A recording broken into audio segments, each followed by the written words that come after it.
Hello and welcome to Multiversum Peru. We are here today in Palpa, in a very small town south of Lima, to investigate very strange things. We will see more of them very, very soon, because we will also head to Ica. Well, be curious and stay with us, and see us in the next place.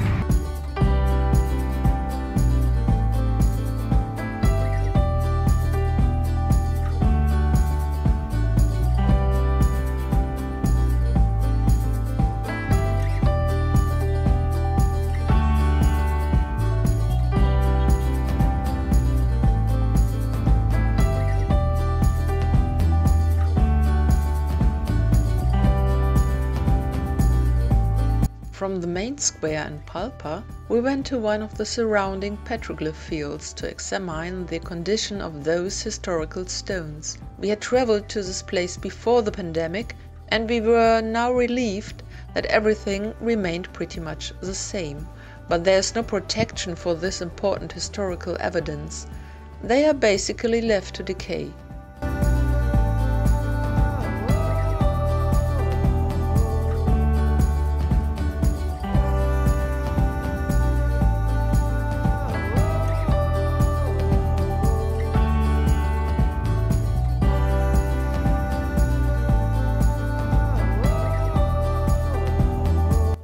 Of course, the depiction of a three-fingered being on one of the large rocks is outstanding. On the left, above, there was another figure, which is unfortunately destroyed.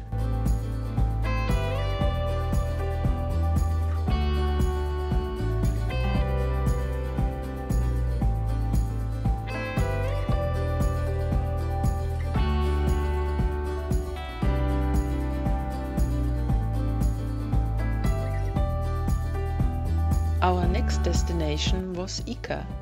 We had received an invitation of the University of San Luis Gonzaga prior to our trip.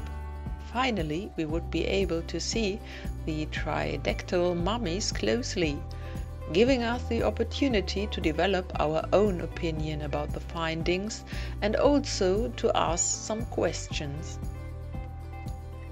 At the main entrance, we met the anthropologist Roger Zúñiga, who had even postponed a private trip because of our visit. Thank you very much for this, Mr. Zúñiga. A special thank you goes also to the university's vice director and his secretary, who opened the doors for us.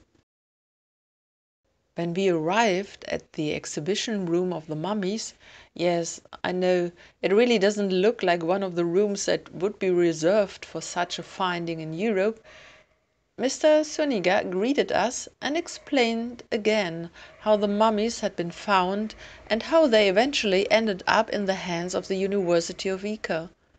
We will provide more information about this history of the finding, well, as soon as we see more visitors from the English-speaking countries. Thanks for understanding. We are still a small YouTube channel with limited resources. We need your help to grow and being able to focus on the subject, giving you the best information possible then.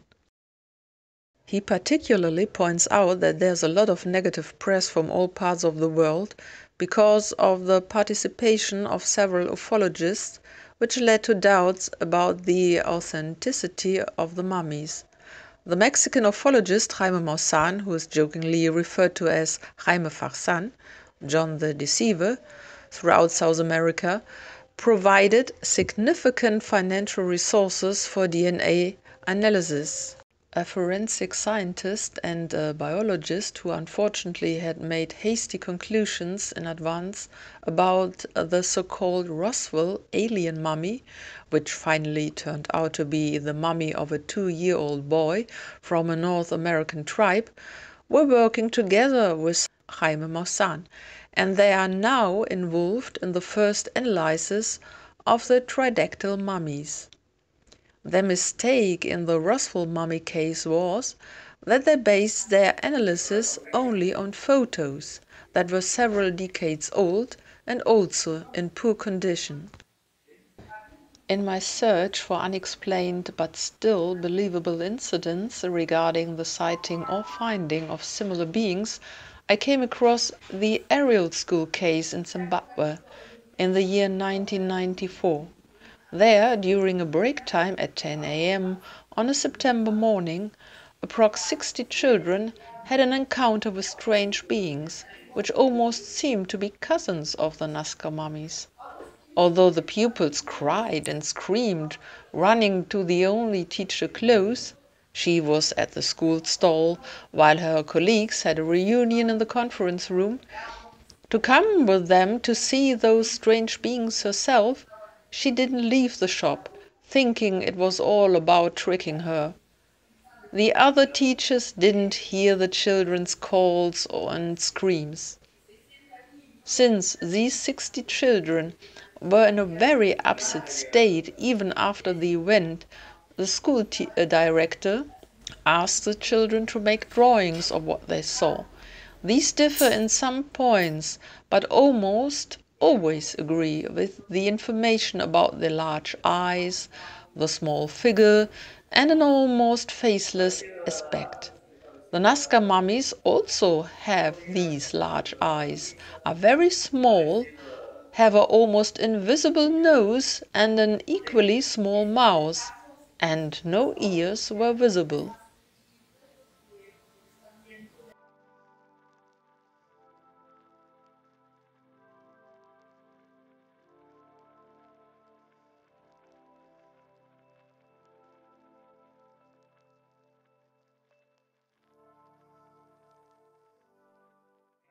Then some of the bystanders report recurring reports of encounters with small beings. The anthropologist, for example, tells us about a day he went on a hike with friends in the mountains, including a little girl. He wanted to walk slowly, but the girl ran back and forth quickly. Typical for children. Shortly before a mountain ridge, he lost sight of the child, and when he had caught up with her again, she stood paralyzed and unresponsive there, staring into a pile of rocks. After her state of shock had subsided, she told them of small beings with big eyes who suddenly appeared in front of her and stared at her intensely. From that day on, she stubbornly refused to be alone and later did not want to go outside alone. Peruvian urban legends tell of muquis, chinchilicos. They are like dwarfs who, however, have the appearance of the Irish leprechauns and are therefore considered to be mystical figures who, through European influence, mixed with existing myths. Of course, it would be very nice to get such a being in front of a camera. Unfortunately, all of the related videos that can be found online are of extremely poor quality or are dubious and must therefore fail as evidence. Then finally the view opens up to the first mummy, which was baptized Victoria. She is headless because a grave robber who brought her to the university probably handled the finding very roughly.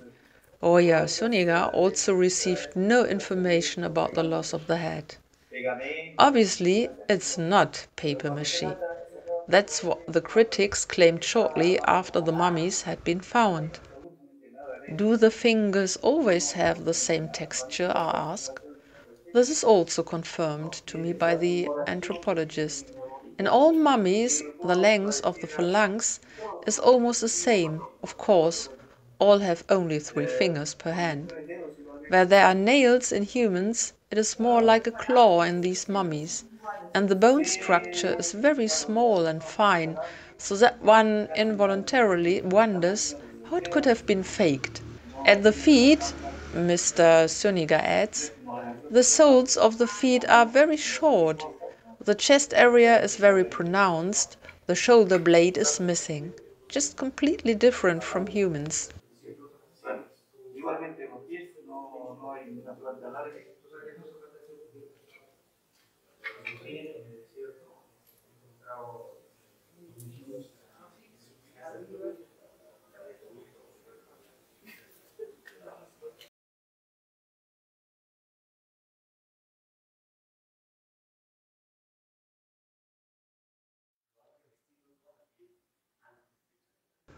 I'm amazed and say that is absolutely mind-blowing. I notice that the ribs are very circular. Yes, confirms the anthropologist. It does not correspond to any human skeleton that I have seen before. The ribs begin and end at the respective vertebra, like a ring.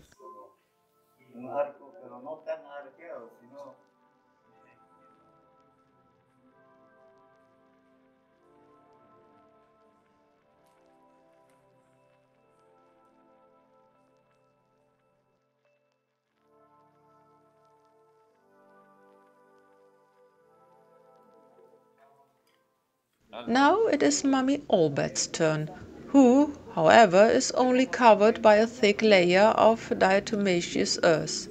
Diatomaceous earth is made from the fossilized remains of tiny aquatic organisms called diatoms.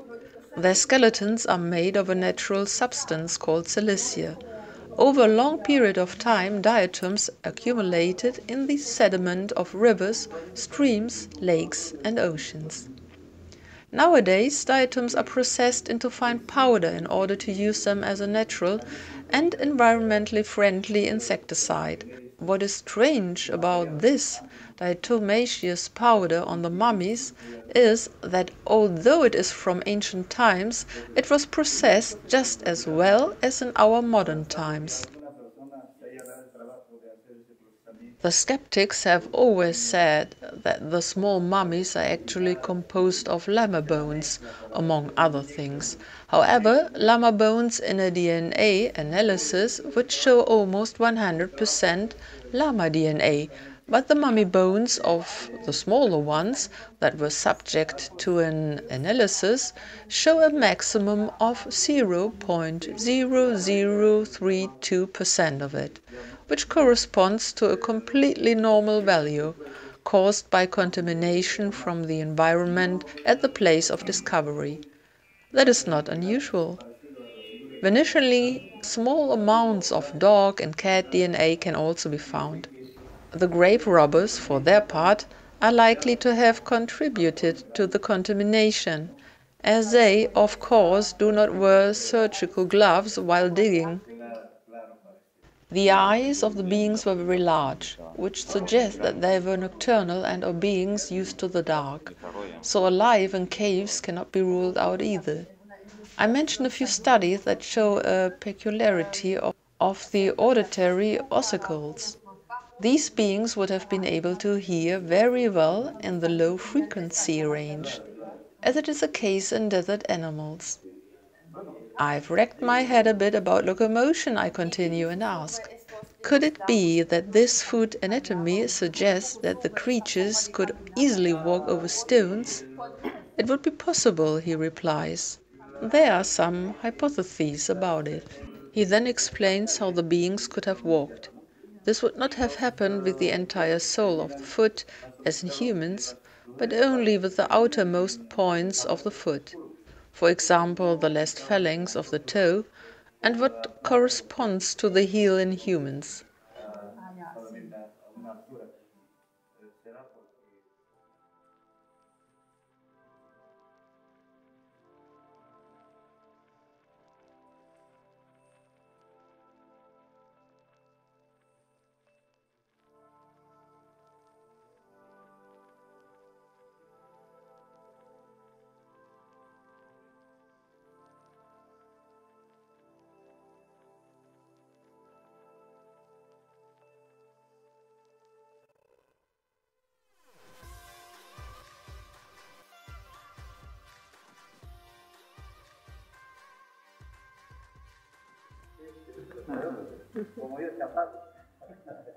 I asked Mr. Zúñiga about the hollow bones, which are like those in birds and dinosaurs.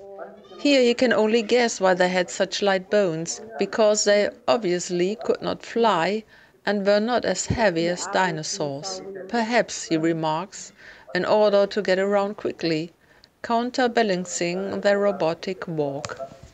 Now it's Mariah's turn. She is the largest tridaktyl mummy and considered genuine even by skeptical archaeologists. but is classified as a human mummy with 2 fingers or toes cut off from the hands or feet. This is contradicted by the fact that neither hands and feet have the same structure as humans, nor are any cuts or breaks visible on the CT and X-ray images. Any manipulation would show on those images. As in the small mummies, the sole of the foot is very short. Mr. Zúñiga also refers to the very low percentage that our DNA has in common with those of the mummies, between 25 and 34% only, which is less than what we humans share with the honeybee, that is approx 47%. Mariah's eyes were also extremely large. The right one seems to be so well preserved that further investigations would be possible.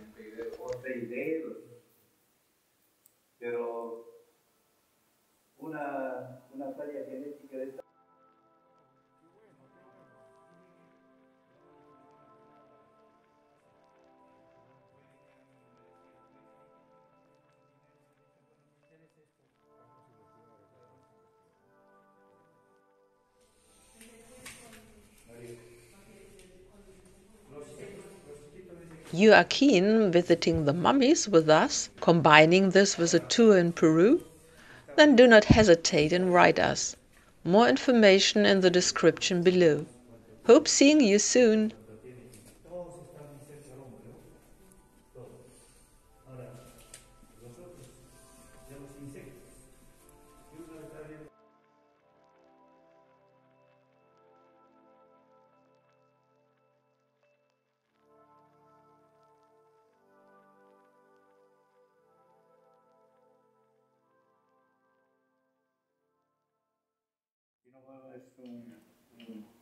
When asked by the university professor Pedro Toribio why the mummy was classified as female, the anthropologist mentioned that he has carried out so many anatomical studies on the matter. He was looking for nipples and navel because these characteristics, which all mammals show, would have been found in Mariah. However, he did not find the slightest trace of it. Furthermore, the skin is completely intact. There are no cuts or tears on the entire body that indicate that the skin has been put on like a plaster or that the mummy has been dressed with her skin like with a pair of jeans. By the way, Mariah was classified female due to the research by the University of St. Petersburg. For some, however, it is also conceivable that Mariah was a hermaphrodite. In this context, we come back to the subject of the small and undoubtedly female mummies that carried eggs, fully developed or in a developmental stage. When Josefina, the mummy with a breast implant, was pre-perforated to take samples of the eggshell, he did not come across any stones. That is what critics had claimed, that they would encounter stones, that it would be impossible to get eggs. But he was able to take samples of something that contained a lot of calcium carbonate. Calcium carbonate is the main component of what? Yes, right, of eggshells. So the mummies are waiting, says the anthropologist, for a dear Samaritan to have mercy on them and finance the necessary studies. Until then, certain things remain unclear. Incidentally, before our visit, a Japanese camera team had come to spread the word across Asia. So we can be curious whether the rest of the world will also see the report and whether there might be a rich Japanese who wants to invest some money in Peruvian mummy research.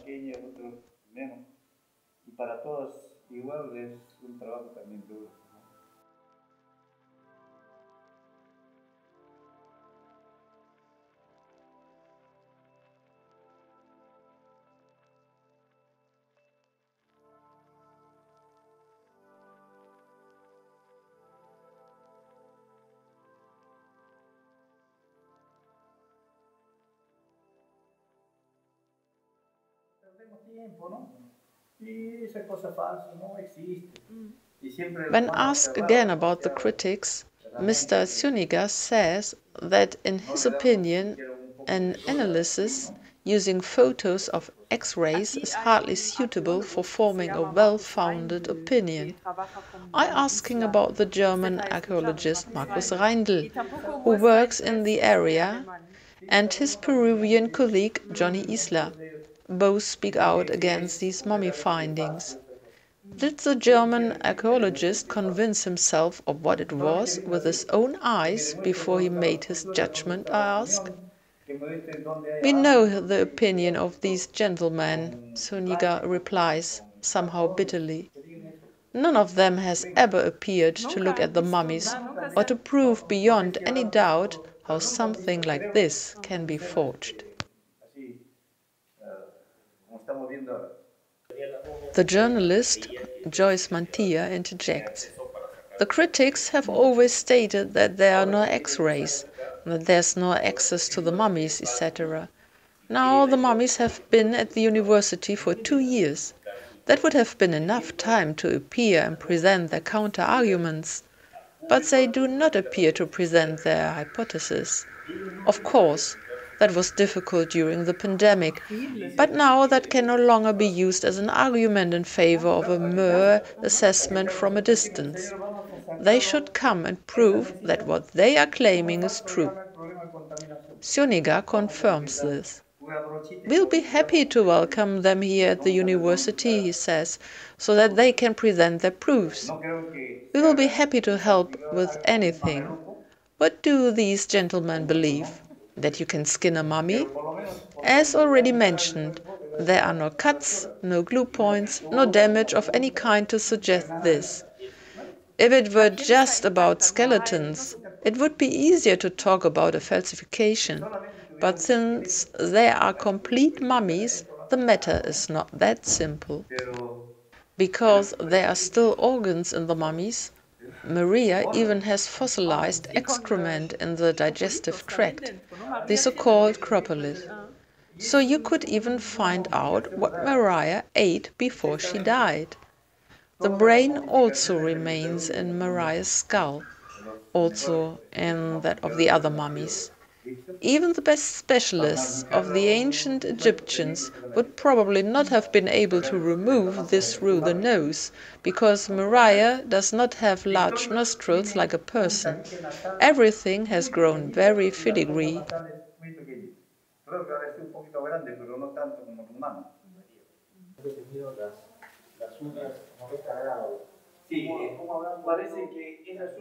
Finally, we looked at the mummy Wawita, which is clearly a faked tridaktyl mummy. However, the manipulation took place shortly after death, as a research carried out by the University of St. Petersburg has already proven. Of course, one may ask, why did the people of that time probably first sacrifice this child and then mutilate it, so that it can accompany one of the real tridaktyls into the next life? We can only speculate.